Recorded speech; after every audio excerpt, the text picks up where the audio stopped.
We are now being joined by Julia Budd. Our first question will come from the line of Steve Jewin. Steve, your line is now live. Thank you. And Julia, it's always a pleasure. Thank you for the time today. You know, you're still Jewel to me with or without the title, but things didn't go your way in that Cyborg fight. So what I'm wondering is, has the pandemic actually been helpful? Most fighters would say not being able to fight for a long time has been a bad thing, but maybe it's given you more time to regroup and refocus after that loss. Yeah, I mean, I think that there's definitely, it's been interesting times, but yeah, it hasn't slowed me down in my training, and it's just been, what the world is kind of, it's been interesting, but my training partner is Lance Gibson Jr. My coach is my husband, so we have a small bubble that we're already together all the time, anyways. So it wasn't that difficult to navigate it. Very true. And Jessie was on the line with us earlier, and she said that she's from Team Underdog, so it kind of fits for her to always be the underdog in every fight. But do you see yourself being the spoiler to her being a spoiler?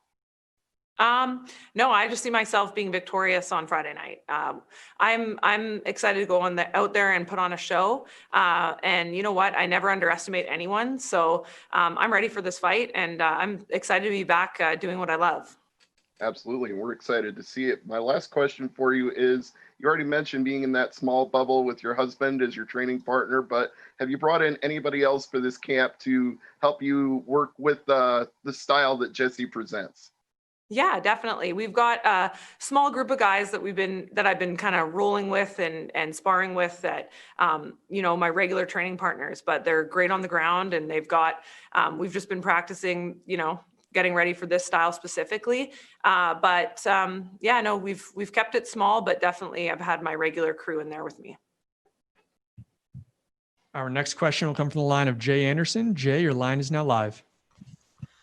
Thanks very much. And Julia, I just wanted to ask, first of all, you did mention, obviously, Lance Gibson Jr. is your training partner, your husband is your coach. How important was family to bouncing back from that Cyborg loss, mentally, emotionally?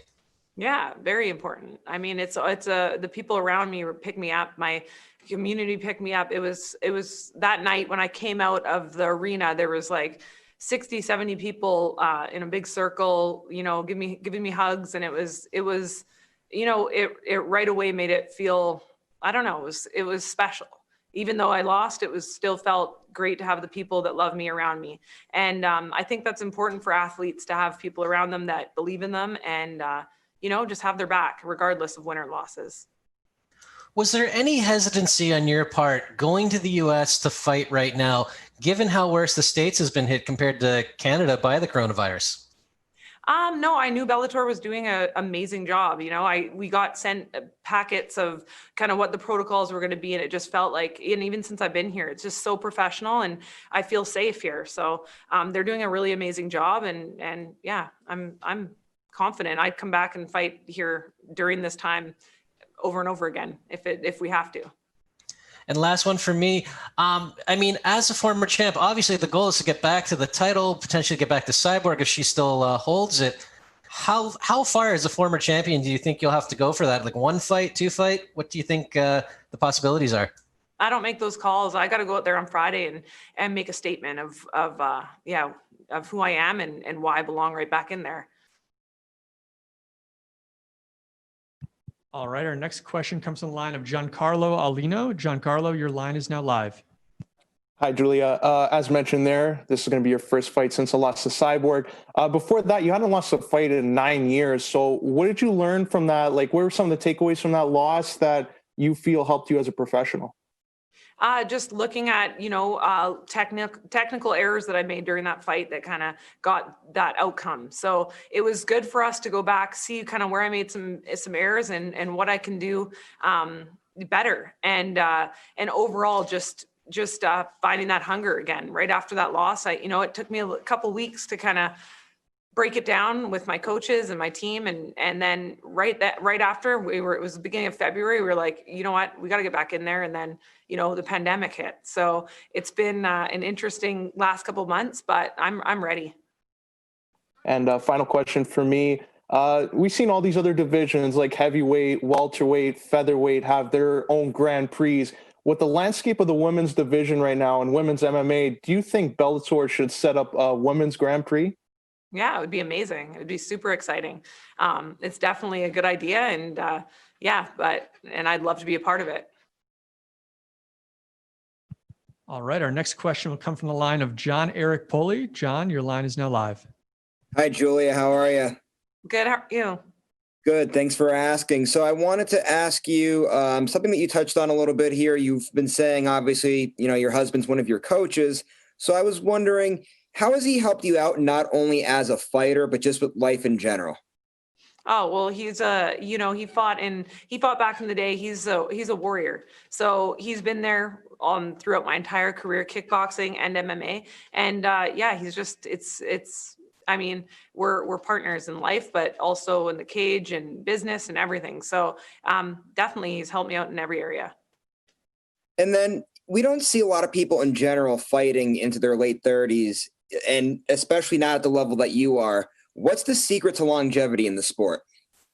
I just staying ready. I think that it's not taking big breaks off in between fights, healthy nutrition, diet, staying mentally, physically, emotionally strong throughout life. It's just, I remember earlier on my career, I took longer breaks off and would go up in weight and kind of not be as healthy in between camps. And as I got older, I realized, I got to take care of injuries. I got to make sure that I, cover every base. So that's one of the tricks.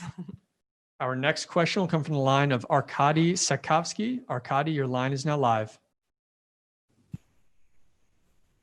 Hi, Julia. Great to speak to you again. It's been a while from Untitled Channel in Israel. How are you? Hello. I wanted to ask you, how eager are you to get the rematch against Chris Cyborg? Hypothetically speaking, maybe she will lose the belt. Excuse me for cutting you. Maybe she will lose the belt, and there will be a chance to fight for the belt or fight against Cyborg, a rematch. What will be your pick? That's the follow-up.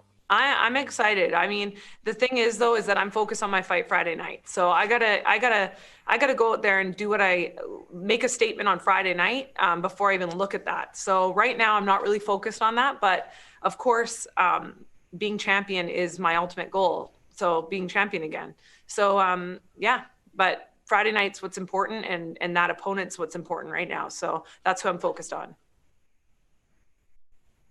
Thank you, Julia, and I wish you good luck on Friday. Thank you. All right, our next question is going to come from the line of Kevin Shajan. Kevin, your line is now live.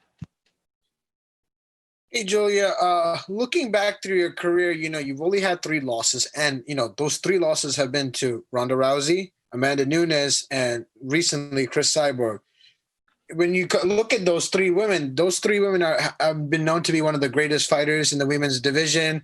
Ronda Rousey being a trailblazer, Amanda Nunes being considered right now one of the GOATs.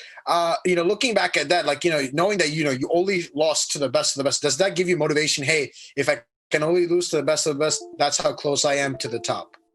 I don't want to lose to the best of the best. That is something, none of those losses are something that sit well with me, because losing sucks and I don't want to lose. So when they drive me, those failures drive me to be a better mixed martial artist and to become better. But none of those, I'm not happy with any of those losses on my record. So they motivate me, and yeah. All right, with the motivation going on, like we saw, one of the previous journalists said before me, no one sees fighters fighting into their late 30s. How many fights do you think you got, in your system before you got it? You say, you know what, it's time for me to ride off into the sunset. I can't really decide that right now. I feel fantastic. But I think that it'll be something that I have a conversation with, my husband and my family, and when we decide to hang up the gloves. But as of right now, I'm hungry and I want to be champion again. So that's what I'm looking forward to doing on Friday night. All right, our last question will come from the line of Alex Behunin. Alex, your line is now live. Hi, Julia. Were you disappointed that you didn't get an automatic rematch after your long winning streak and defending the belt 4 times? I wouldn't say disappointed. I think that I would just say that I want to go out there and make a point and make a statement on Friday night to show why I deserve that rematch or why I deserve the next title shot. But as of right now, I can't look past it, and I'm focused on this fight. I'm just excited to get back in there. You know, the world has been turned upside down with the pandemic and with everything like that. So to be back in fighting is like a dream come true, and it kind of feels. I'm just excited. I don't know how else to explain it, but I'm going to go out there and make a statement on Friday and let everyone know that I'm still at the very top. And then one last for me, how do you see yourself winning? I'm going to be working for a finish, first round, second round, third round, whatever it takes, but I'm coming out with my hands raised. All right, Julia, thank you very much for the time.